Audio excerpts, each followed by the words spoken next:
Ya bangga, gue bangga bisa jadi penari. Emang mungkin pikirannya woncer alas jadi penari kuparan, tapi kan digawe kepentingan desa dewek, digawe selamatan lan pas penari yo desane dewek oleh bencana.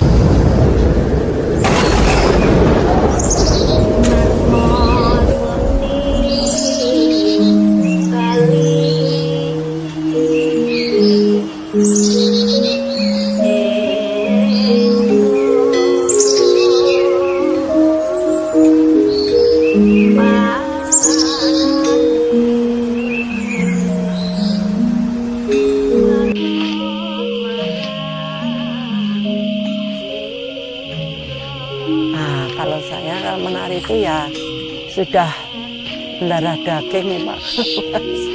Sudah mendarah daging. Jadi kalau pada waktu itu ya saya pas sakit ya. Kebetulan kan ada di rumah di sini. Saya kan kamarnya di sebelah situ biasanya.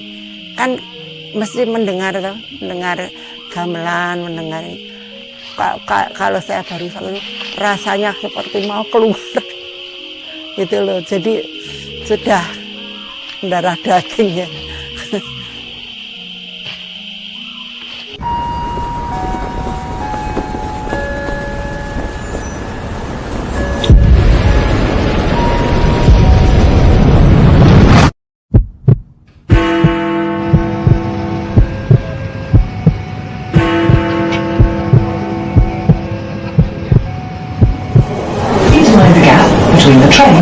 Hadirin sekalian, selamat datang di Banyuwangi, Indonesia.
Lamaan duduk, tepos litku.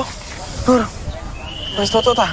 Iki masih jauh toh? Sekitar setengah jam menit lah. Masih senang Bali aja. Yuk, semangat. Kalau kita biasa nulis untuk self publishing, terus kita iseng ngirim ke penerbit-penerbit mayor kan nggak diterima. Karena topik-topik yang membuat mereka interest itu beda, selingkungnya beda, terus editornya juga beda. Nah, kalau mau tulisan kita diterima, ya kita harus sesuaikan dengan pangsa pasar mereka. Umumnya penerbit-penerbit mayor sekarang itu melihat potensi naskah dari penulis yang memiliki pembaca loyal atau dari cerita-cerita di media sosial yang memiliki potensi viral. Nah, sekarang tulisan panjang di Facebook siapa yang membaca? Kalau nggak bener-bener, maka buatlah sinopsis cerita yang bersambung dengan plot twist alur cerita secara singkat yang langsung menggambarkan rangkaian tragedi pada kalimat pembuka.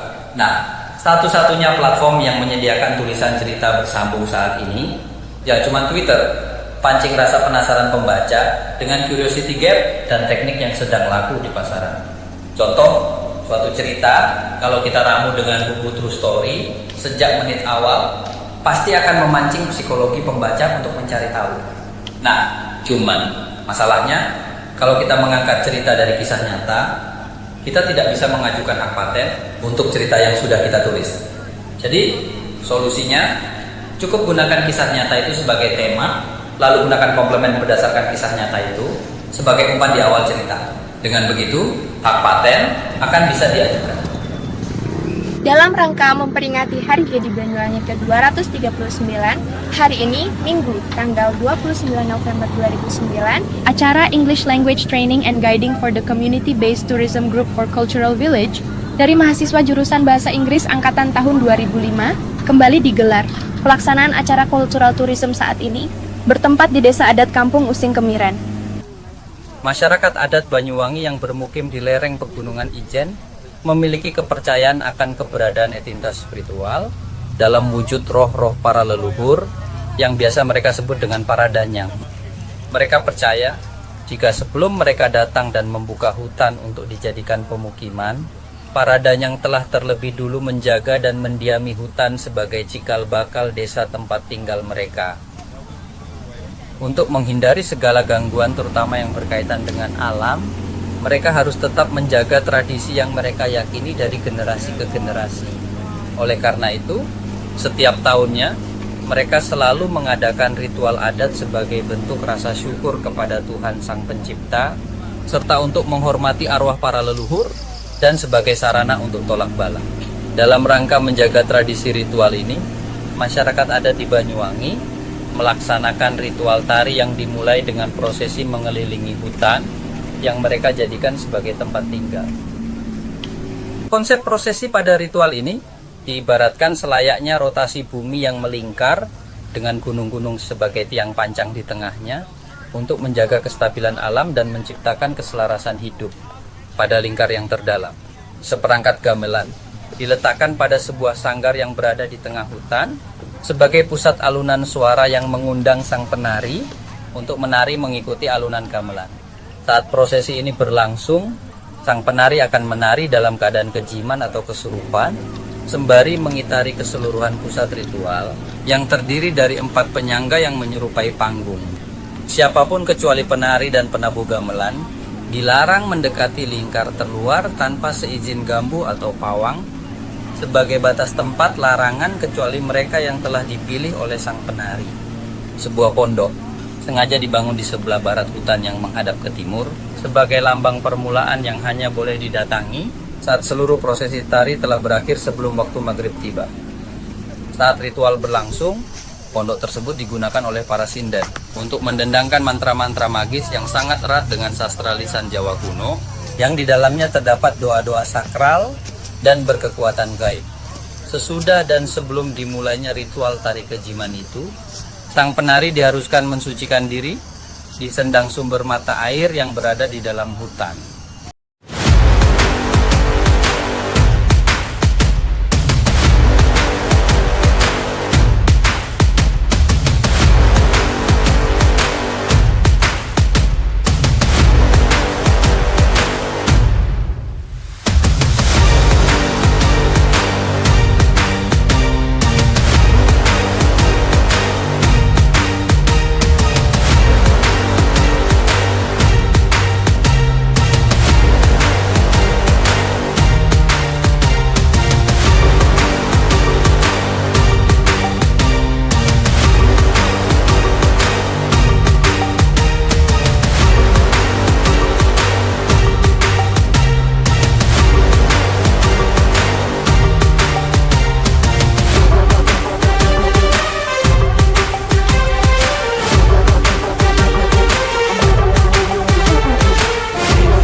Moments later.